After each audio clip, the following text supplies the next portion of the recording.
Hi there, I'm Matt Sedgwick. I'm one of the consultants here at 12 Recruitment. Today I want to talk to you about interview preparation. So it's the day of the interview. You've woken up, the anxious feelings come in.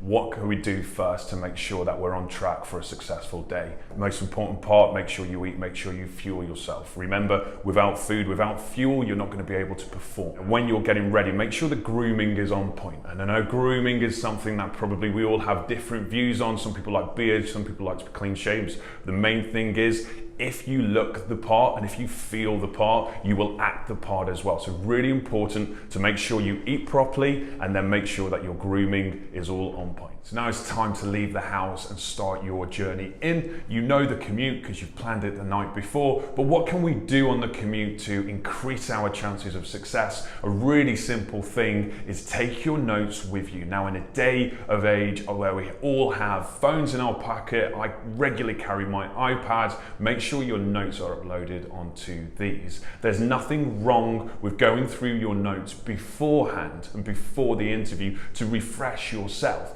but also you start to engage in the interview process at that point, and you might start to find that your brain starts to pick up really nice questions that you can ask in the interview, the interviewer, and also about the company as well. So I've mentioned getting there about 30 minutes beforehand. Now do not go into the interview location. Please, please, please don't. Go grab yourself a bottle of water and stay hydrated. Maybe cram your notes one more time. I would always suggest to go in only 10 minutes before the interview. If you go in 30, 45 minutes before the interview, it looks like you're really bad at managing time, and that's actually a cross from the interviewer.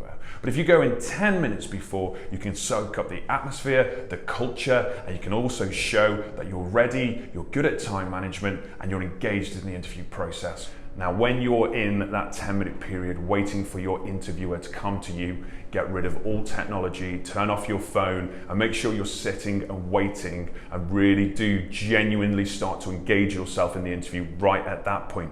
Even though you can't see the interviewer, doesn't necessarily mean that they can't see you. So now the interviewer comes out, and this is where the anxiety does hit. It happens for everybody. If you're like me, your hands are probably going to get a little bit sweaty. Do not worry, it happens. Interviewers are probably well aware of that. But really crucial part, handshakes are one of the best first impressions. So make sure you have a good, firm handshake, and right at that point, you are making sure that you engage with your interviewer. Right the way from word go, make sure you're maintaining good eye contact. Now don't stare at somebody, that's just a bit creepy.